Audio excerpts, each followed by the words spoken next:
Coming up on the news at noon, heavy rains flooding businesses. Will have the latest on the damage that was left behind. Plus, later on, heading back to the moon, NASA's new plan to send people right into space.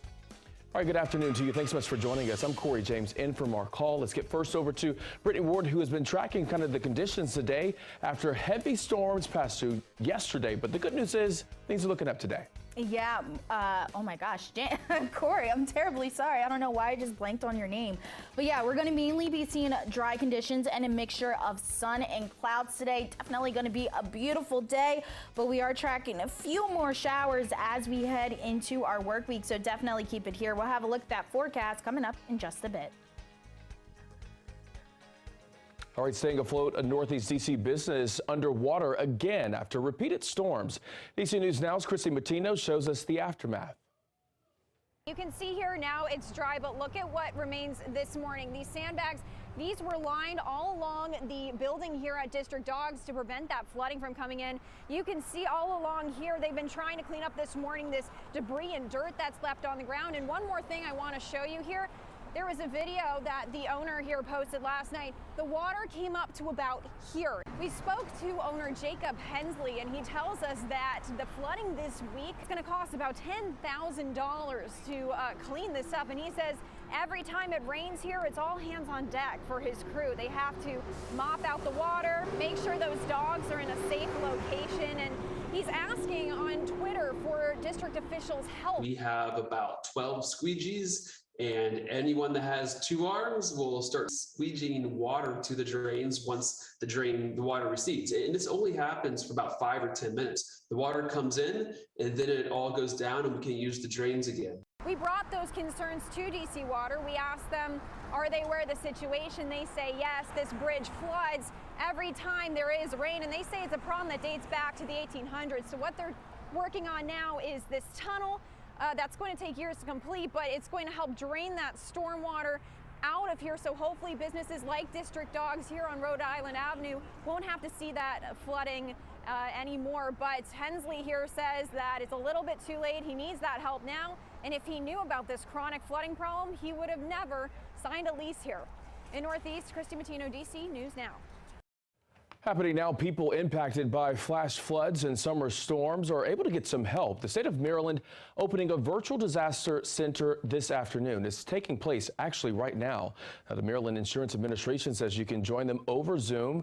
They will be able to answer your questions about insurance, damage, and other recent severe weather outbreaks in Maryland. State emergency management officials say this summer has been the busiest yet. It's not normal. We may experience 2 or 3 of these events within the summertime or the season, but nothing to this magnitude. And that virtual disaster center again open right now until 2 this afternoon. In case you missed this session, you can join the next one again tonight from 5 o'clock until 7. A developing story, 3 vehicles up in flames in Northeast D.C. Right now, the fire department still trying to determine what started that fire at an auto repair shop on Bladensburg Road. Crews were able to put out the flames and prevent the fire from spreading to nearby buildings. And Fairfax County Police are pleading for your help, asking anyone with any information about a homicide to come forward. Detectives are talking with a person of interest who was identified yesterday. They say he had been in the area around the time neighbors believe they heard a woman screaming. Now, police say they found a woman who was set on fire in a Falls Church apartment when responding to a domestic call. Firefighters were also at that apartment because of the building's fire alarm that went off. Police say officers and paramedics tried to save the woman, but she did not survive. We're going to find the order of events and we're going to find the person responsible. This is a horrific crime. It's profoundly sad. Our officers did everything they could to save her life. One officer was treated for smoke inhalation, and our heroes go the extra mile when an emergency call goes out. We're thankful the fire department was here so quickly, but even with all those efforts, she succumbed to her injuries. Police tell DC News Now they have responded to that apartment before. New economic numbers show prices are falling, and while the Biden administration says things are headed in the right direction, Republicans believe things are actually getting worse. Hannah Brandt explains why. We're seeing some signs that inflation may be beginning to moderate. President Biden was quick to tout the new consumer price index, which shows gas, plane tickets, and clothing are all getting cheaper. But the price of rent and food are still increasing. But it's far from done in our effort to bring inflation down, but we're moving in the right direction. Commerce Secretary Gina Raimondo attributes some of the improvement to supply chain fixes. It's a gnarly problem, but we're making progress and consumers see it. She also says lower gas prices were a major reason for dropping inflation, but there's a risk those could go back up. The part that is hard to predict is the war in Europe, which will absolutely have an impact on gas and food prices. Though as Congress prepares to pass the Inflation Reduction Act, Democrats are hopeful the economy will continue to improve. The spending package includes measures to fight climate change, lower drug prices, and raise taxes on wealthy businesses. I'm confident that all of this will continue to have an impact on inflation and bring down inflation. But Republicans say the bill will only drive up costs for Americans. And with the House preparing to vote on the legislation on Friday, Congressman Tom Cole is warning. We cannot tax and spend our way into lower inflation. The Inflation Reduction Package is expected to pass the House and become law. Right now, support, though, from Republicans is unlikely. And the date is set. The U.S. House will vote tomorrow on the Inflation Reduction Act. The bill includes an out-of-pocket cap for people on Medicare. There's also a credit up to $7,500 for qualified clean vehicles, as well as a boost to the tax credit to make your home more energy efficient. The bill will also cap insulin costs for Medicare patients at $35. And finally, it would not raise insurance premiums for Affordable Care Act plans. President Biden hopes this bill will help struggling Americans. And over the last few weeks, more Americans have signed up for unemployment benefits. According to the Labor Department, right now, that number has jumped to 262,000.